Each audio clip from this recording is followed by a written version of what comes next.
Lalu pisau itu terjatuh dari sarung pelaku. Pelaku pun langsung mengambil pisau itu dan menusukkan di leher korban.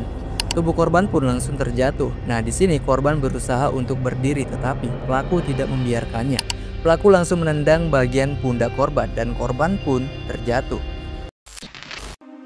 Mungkin banyak dari kalian yang sudah mendengarkan berbagai jenis kasus mutilasi, dan pelakunya ini tentunya dihukum seberat-beratnya. Ada yang dihukum seumur hidup, ada pula yang dihukum mati. Tapi berbeda dengan satu kasus ini, di mana seorang suami yang telah tega memutilasi dan bahkan membakar jasad istrinya. Tetapi pelaku ini malah divonis bebas. Tentunya banyak dari kalian bertanya, kenapa si pelaku ini malah divonis bebas? Kenapa tidak sekalian saja dihukum mati? Dia kan sudah membunuh istrinya secara brutal. Masa iya kejahatan seperti itu pelaku malah divonis bebas? Nah, awalnya saya juga berpikiran serupa dengan kalian. Setelah saya baca dari berbagai jenis media di internet, ternyata ada alasan dibalik keputusan dari hakim ini. Nah, di sini saya akan menceritakan detail dari kasus ini, baik itu dari kronologinya sampai keputusan yang dikeluarkan oleh hakim. Sebelum masuk ke detail ceritanya, jangan lupa untuk like, subscribe, dan share video ini ke teman dekat kalian yang sekiranya suka dengan video-video yang membahas tentang kisah nyata atau kasus-kasus kriminal. Oke guys, tanpa berlama-lama kita langsung saja bahas kasus ini. Kalau sudah siap, jangan lupa intronya dulu.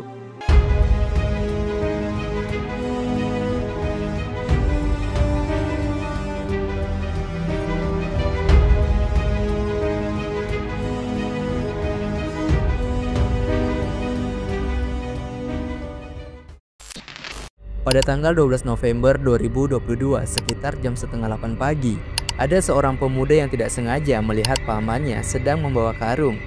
Dengan rasa penasaran, pemuda itu mendekati pamannya itu. Dan pamannya langsung mengatakan ke pemuda itu, "Mama udamu sudah kumatikan, dalam arti bibimu sudah saya bunuh."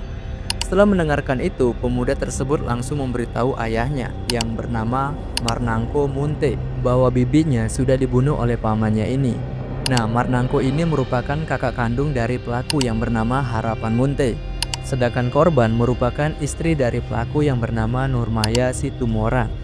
Setelah mendengarkan cerita dari anaknya, Marnangko ini langsung ngecek kebenarannya dan ia langsung pergi ke rumah pelaku. Setiba di rumah pelaku, Marnangko dikejutkan dengan penemuan jasad yang tidak berkepala, tangan, dan kaki di rumah pelaku.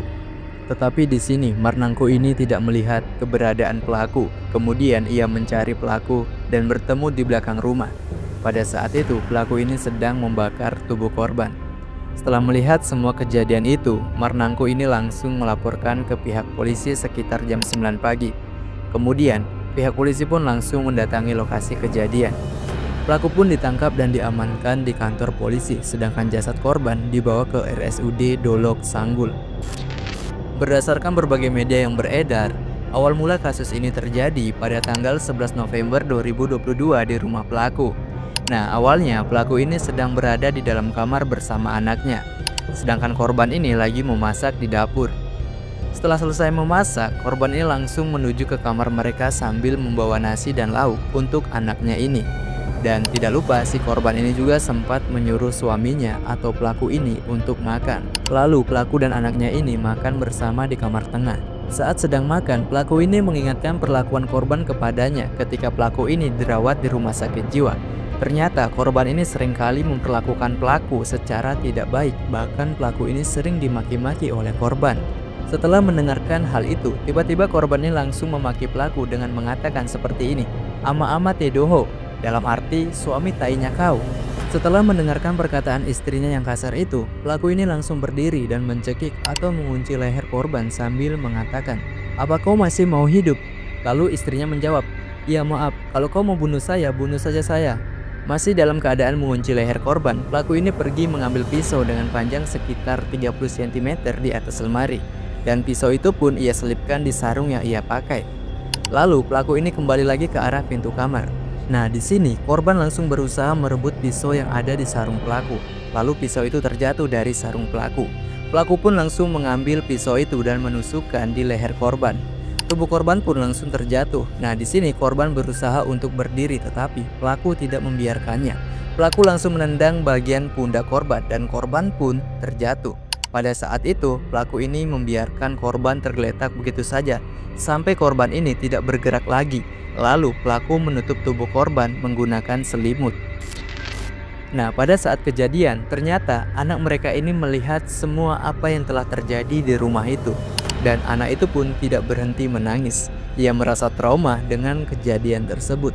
Lalu pelaku menenangkan anaknya dan dibawa ke dalam kamar depan. Setelah mengantarkan anaknya ke kamar depan, lalu pelaku ini keluar dan kembali lagi ke tempat di mana ia membunuh istrinya. Di sini pelaku berusaha mengeluarkan tubuh korban dari kamar tengah dan dibawa ke ruang tamu dengan cara menyeret tubuh korban. Kemudian pelaku ini pergi ke kamar mandi untuk membersihkan tangannya yang berlumuran cairan merah. Setelah itu pelaku ini membersihkan lantai dari bekas cairan merah seretan tubuh korban. Sekitar jam setengah 7 malam, pelaku kembali lagi memindahkan tubuh korban dan dibawa ke dapur. Lalu pelaku menusuk korban lagi di bagian dadanya untuk memastikan agar korban ini benar-benar tewas. Nah, sekitar jam 7 malam, pelaku ini kembali lagi melihat tubuh korban. Lalu pelaku memutilasi leher korban, kemudian kepala korban dimasukkan ke dalam karung. Setelah itu pelaku ini kembali lagi ke kamar tengah untuk mengambil selimut dan menutup tubuh korban ini. Lalu pelaku ini pergi ke kamar depan dan tidur bersama anaknya. Nah, sekitar jam 11 malam, pelaku ini terbangun dan mengecek lagi keadaan tubuh korban di dapur. Nah, pada saat itu pelaku ini kembali lagi memutilasi tubuh korban, kali ini bagian pergelangan tangan kanan korban. Setelah memotongnya, pelaku ini mengambil panci dan memasukkan potongan lengan itu ke dalam panci. Kemudian pelaku mencuci potongan lengan itu di kamar mandi. Lalu pelaku ini memasak lengan itu dengan cara dikukus. Setelah itu pelaku ini pun kembali tidur. Selang beberapa waktu, sekitar jam setengah 1 malam, pelaku ini terbangun lagi. Ia merasa haus, lalu pelaku ini mengambil air di dapur. Nah, pada saat itu pelaku ini memutilasi lagi tubuh korban. Setelah itu pelaku ini melihat lengan korban yang telah dikukus. Kemudian pelaku ini menambahkan sedikit garam ke panci tersebut. Bahkan pelaku ini sempat menyicipi air kukusan dalam panci tersebut. Lalu pelaku ini kembali lagi ke kamar depan dan tidur lagi. Kemudian sekitar jam 5 pagi, pelaku ini terbangun lagi dan kembali ke dapur.